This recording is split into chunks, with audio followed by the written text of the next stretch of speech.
hard conversations. I'm a communication geek, as you know, and we will touch on communication in several aspects here. But firing a coach, this is in the. Did you have to ever fire a coach? I did twice. Twice. Okay, so it's an integral part of the business, and it's. I want to know the thought process that goes into it before that happens, and how do you approach the conversation as you go into the conversation? I think, in a way, experience taught me that also not renewing a contract is perceived like a firing in June. So I didn't expect, but yeah, that's also come with the years. But I have to say that firing a coach is not nice. It's not always, but it's part of the job. You have to do it because you have to do it.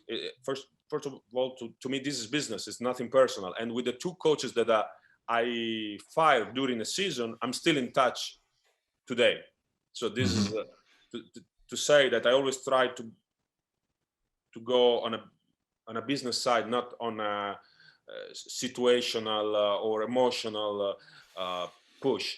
But to me, the experience is that okay, we're managers and we have to judge the performance. Fans have to judge the results first of all. And when you have to fire a coach, honestly, it's more for the Monday to Saturday or Monday to Friday work than for the Saturday happening. Because on the long term, the Saturday, here is Saturday, in Italy Sunday, the Saturday is an outcome of you do your homework well, if you work well, if you communicate well, if the team perceives you well. So it's impossible, I would say, to me, that is a perfect week, perfect team, and you keep losing and losing and losing. So I would still stick on that. Again, maybe what values, but you don't fire a coach because you lose games. If you lose game, there must be a reason. Or, sometimes I lose and I'm still, okay, but we were not that bad. Or sometimes I win and I'm depressed because I see that the loss will come soon. So firing a coach, it's more, you feel it during the week. It's not about the result. This is my case. I have to do it only twice, luckily, so it's good. So basically, you fire the coach because you don't trust the process anymore. Or I see the players don't trust the process, or I see that there is a bad chemistry with the board, or I see that it doesn't see what the problems are, or sometimes coaches go on a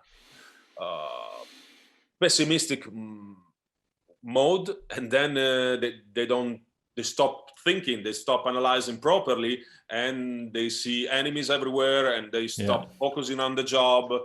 They start looking more at everything that is around them. So that's where I see the problem. But it's not about the basketball that goes in or the basketball that goes out. It's bigger than that to me. And I have to say that if you are frank and if you motivate things properly, then normally the other person should understand this, because it's a long disease. It's not, again, that you have 6 perfect days and then you lose. Okay, we stick with you, but it wasn't the case. How many conversations do you have before, when, like, is there a final straw where you see, like you said, like if the coaches starts to get completely paranoid and stubborn and doesn't see or doesn't admit to it, partly because he's probably afraid to lose a job, partly because he's just stubborn. What's the final straw at the end of the day? Is this just like a certain conversation that's going to end, or like if the process is good and you're still losing games, there's still like some sort of, I mean, you don't, let me put it back. At the end of the day, if the process is good, the victories will come. That's what you believe. But when they're still not there, how long does your patience last, and how many conversations do you feel like you have to have?